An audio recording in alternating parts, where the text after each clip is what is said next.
Okay, hello cool people. I'm Feni Naniken Pratiwi and this is my classmates. My name is Yolanda Rahmadani. We will explain about dampak globalisasi bagi perekonomian Indonesia. Oke guys, di dalam kalian apa sih globalisasi itu? Pasti banyak di kalangan remaja mengatakan globalisasi itu sebuah ancaman bagi dunia. Dan ada juga yang mengatakan bahwa globalisasi itu kemajuan sebuah zaman. Jadi, menurut KBBI, globalisasi itu adalah pengaruh masuknya sebuah kemajuan di dalam dunia yang lebih luas. Lebih tepatnya, proses masuknya sesuatu ke seluruh dunia sehingga di seluruh dunia bisa mengakses hal tersebut.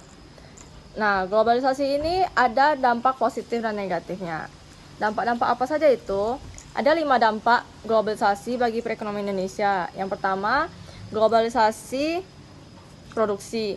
Dalam hal ini, perusahaan akan melakukan produksi di beberapa negara untuk menekan biaya produksi tersebut.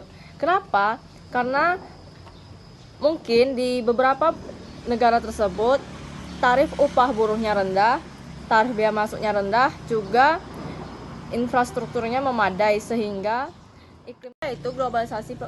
Yang kedua yaitu globalisasi pembiayaan. Dalam hal ini, perusahaan global memiliki akses untuk mendapatkan pinjaman atau melakukan investasi baik dalam bentuk portofolio ataupun secara langsung dengan semua negara di seluruh dunia, yaitu yang menjadi mitra kerjanya. Contohnya PT Telkom menggunakan sistem bulk operate transfer dengan mitra kerjanya dari beberapa negara luar.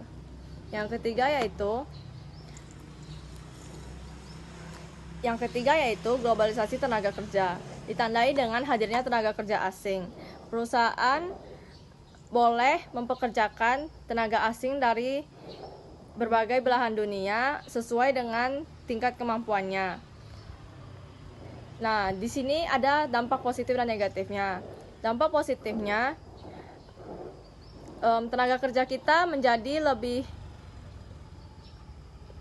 terpacu untuk berkreasi dan berinovasi dalam mengembangkan skillnya, sehingga mereka bisa bersaing dengan tenaga kerja asing tersebut. Nah, dampak negatifnya, usaha-usaha mikro, kecil, dan menengah akan terhambat pertumbuhannya karena usaha-usaha mereka sudah diambil alih, karena usaha mereka itu juga orang luar negeri sudah ada yang melakukannya, bahkan usaha orang luar negeri itu lebih maju. Jadi kurangnya skill dari pelaku UMKM ini akan membuat pertumbuhan ekonomi mereka itu menurun. Yang keempat yaitu globalisasi jaringan informasi. Jelaskan ya. Itu yang bisa kita rasakan pada saat ini, jaringan informasi itu mempermudah kita dalam berkomunikasi dengan seseorang. Contohnya dengan adanya handphone, jadi kita bisa menerima informasi dari seseorang tanpa melalui tatap muka. Dan itu sih. Nah, globalisasi jaringan informasi ini ditandai dengan cepat dan mudahnya mendapatkan akses dari berbagai belahan di seluruh dunia, kapanpun dan dimanapun.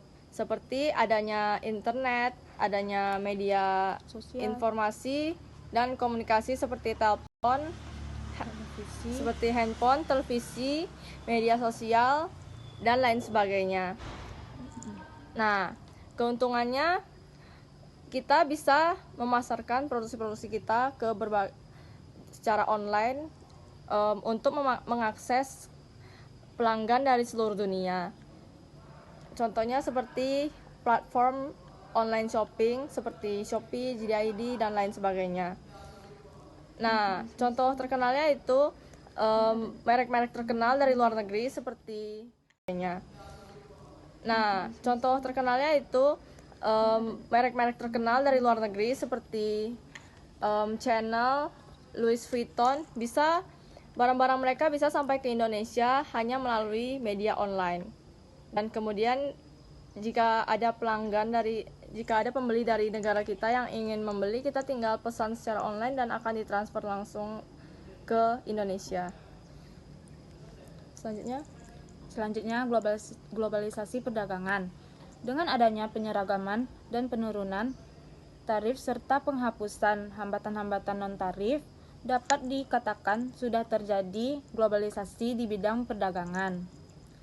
Inilah yang membuat perdagangan dunia menjadi semakin ketat, cepat, dan adil.